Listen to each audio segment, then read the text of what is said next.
Hey guys, what's up? Hope you're all doing great. Today, while I'm playing this game, I'm gonna tell you a crazy cheating story.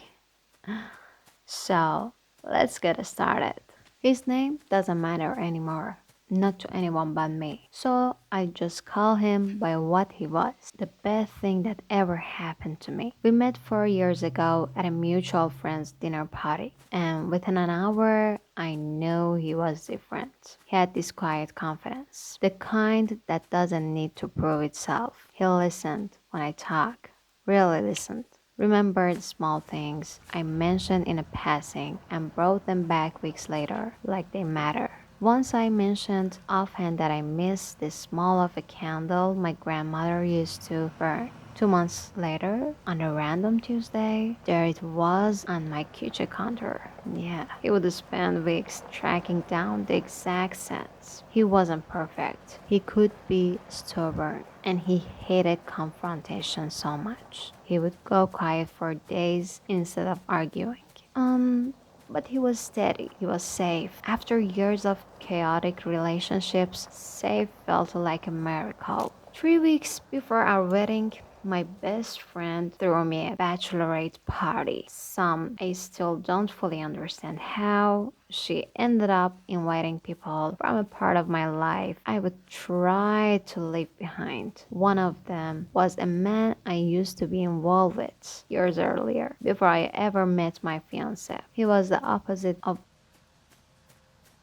back when we were together, it was intoxicating in the worst way. All highs and lows, grand gestures followed by weeks of silence. Jealousy dressed up as a passion. He would forget things that mattered and remember things that didn't.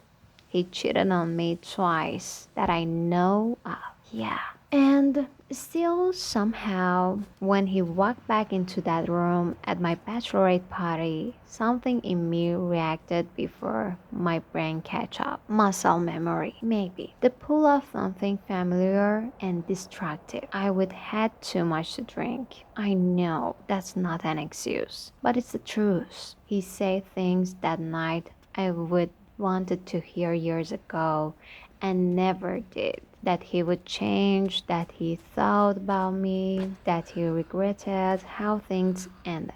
I was drunk enough to let the words matter more than they should have. We ended up in a back bedroom, and for maybe 20 minutes, I let go of every promise I would make to the man I actually loved. The guilt hit before we would even finish getting dressed. I remember sitting on the edge of that bed, thinking about my fiance's face, how he looked at me during our engagement photos, unguarded and sure, and feeling like I would taken something from him that could never be replaced.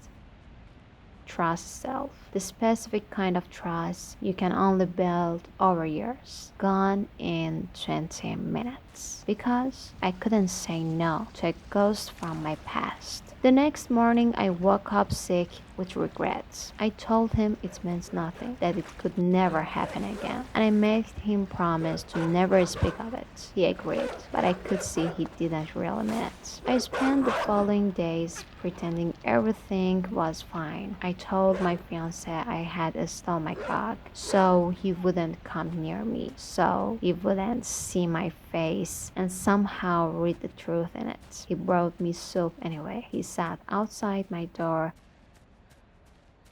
Every kind thing he did felt like a knife. I told myself I would take the secret to my grave. I was wrong. 5 days later, he found out. A photo sent with no explanation needed. He didn't yell. He didn't even ask me to explain. He just packed the bag and left. And by the weekend, his brother was at my door boxing up the rest of his things while I begged for 5 minutes to say I was sorry. He never gave me those 5 minutes. I keep replaying that one night, trying to understand why I let it happen, why I didn't think of him, of us, even once while it was happening. It wasn't a moment of weakness with a stranger. It was a deliberate unraveling of the one relationship that had ever made me feel like I was safe to be myself. I had everything, and I traded it for nothing.